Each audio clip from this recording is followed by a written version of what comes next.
Welcome, Father Gallagher. Thank you, Chris.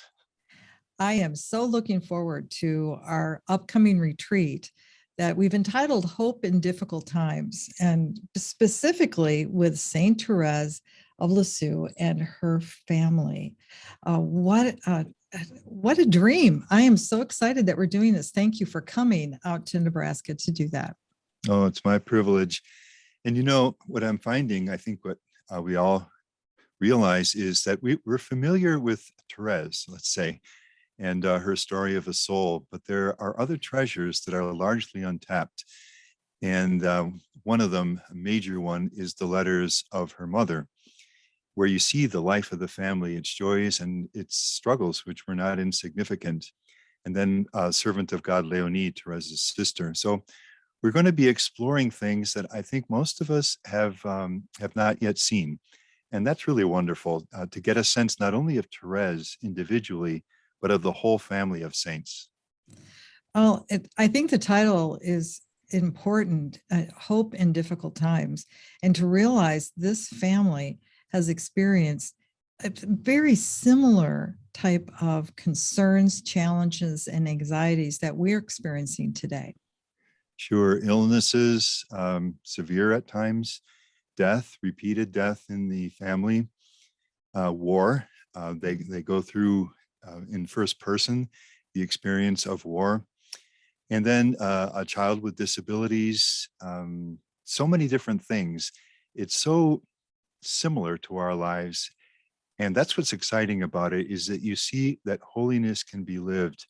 You know, the classic saying that holiness does not consist in doing extraordinary things, but in doing ordinary things extraordinarily.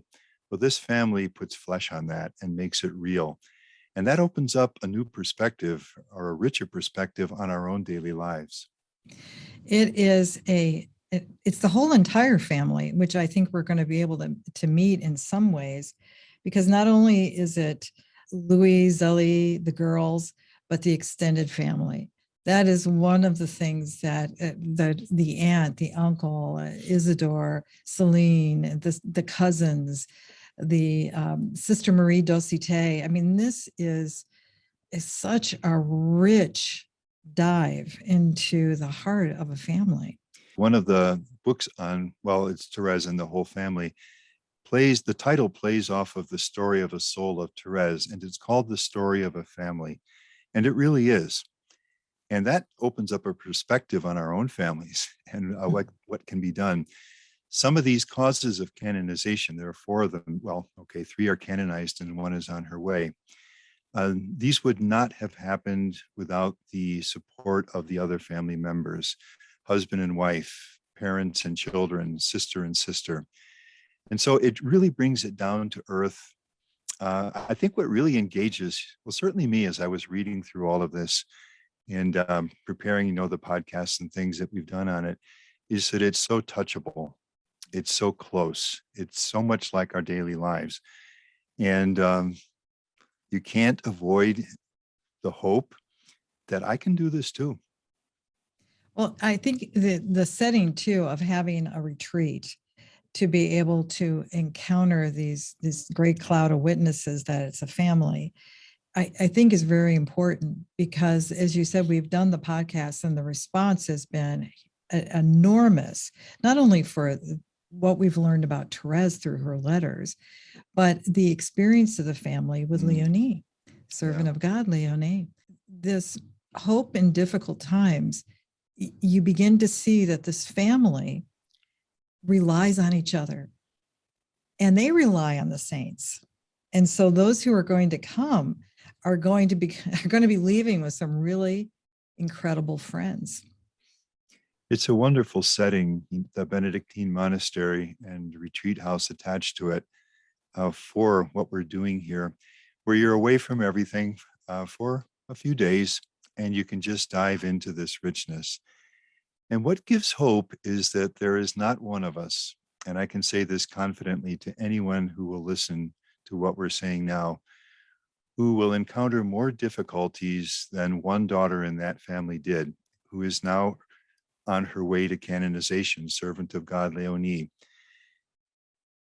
And she found a way I would say not in spite of those difficulties, but by embracing them and living them in the Lord. So this is difficulties of health, severe emotional problems, repeated failures, which could have crushed her easily in her life, the experience of war, as I've mentioned, the deaths in the family. She goes through all of this and she finds a way to love the Lord and grow close to God. And that's what gives you hope. None of us will ever deal with more than she did, and she made it. Mm. Yeah, she did. This is going to be again April 7th through the 10th, 2022. And actually, we have people flying in from all over the country and even Canada, Father Gallagher so far. So I would encourage, we have some slots left. So people coming in for the in-person retreat, as Father said, the St. Benedict Center is one of the most beautiful facilities. So It is calm and quiet, but yet it will meet every need to facilitate that silence and in that counter. And I think there is a real value in actually coming and taking this rest. We have been through so much, people throughout all over, haven't we? I mean, we just sometimes need to find that silence, don't we? And not that this is going to be a silent retreat necessarily, but you can find those nooks of silence at the center and no problem. The place itself is conducive toward that. You just find yourself slowing down and settling down. And then, we've done this before, and the companionship of other like-minded people, the times of prayer, and of course the content, which is all about holiness, all of that comes together to create a wonderful environment. And in person is wonderful. But for many people, we've heard from around the world, I kid you not, since we announced this, have wanted to participate virtually. So we are opening up a webinar, an ability for people to come and participate virtually. And we're excited to do that too. It's not quite the same as being in person, but I think being able to hear the talks, hearing what people are experiencing, I think that's important too, isn't it, Father?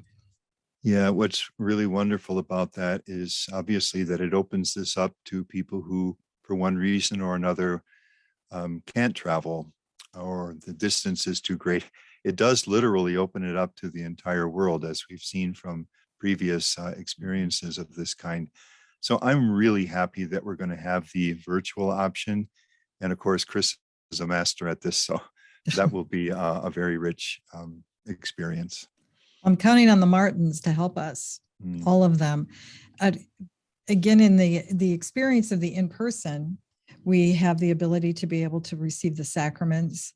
We'll have a wonderful confrere of yours coming all the way from Massachusetts to participate and kind of be a chaplain and to hear confessions. And would you like to introduce Father for us?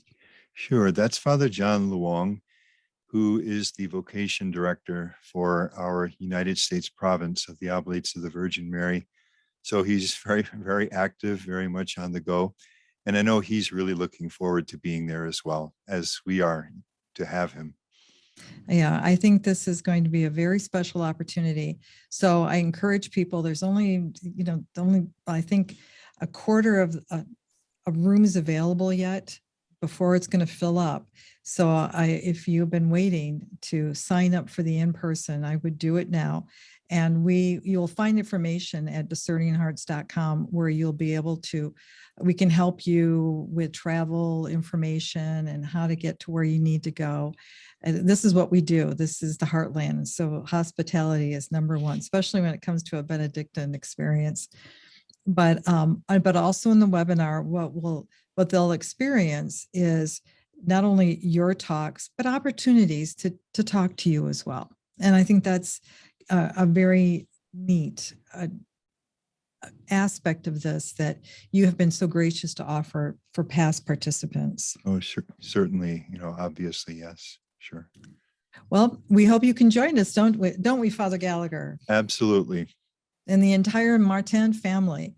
Again, that's going to be April 7th through the 10th, 2022 in beautiful Schuyler, Nebraska, which is just maybe 30 minutes west of Omaha.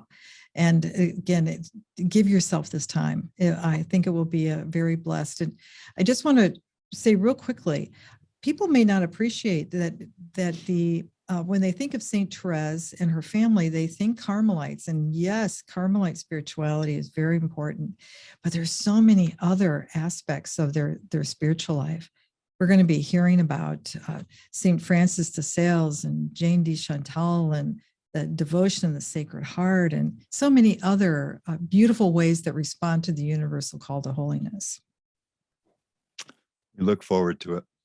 Thank you so much, Father Gallagher. Thank you, Chris. Hi, this is Chris McGregor reminding you to visit discerninghearts.com for more information on how you can register for the Hope in Difficult Times with St. Therese of Lisieux and her family, Discerning Hearts Retreat with Father Timothy Gallagher. Again, the dates are April 7th through the 10th, 2022, and you can sign up for the in-person experience or for the webinar. We hope you'll be able to join us. God bless from all of us at Discerning Hearts.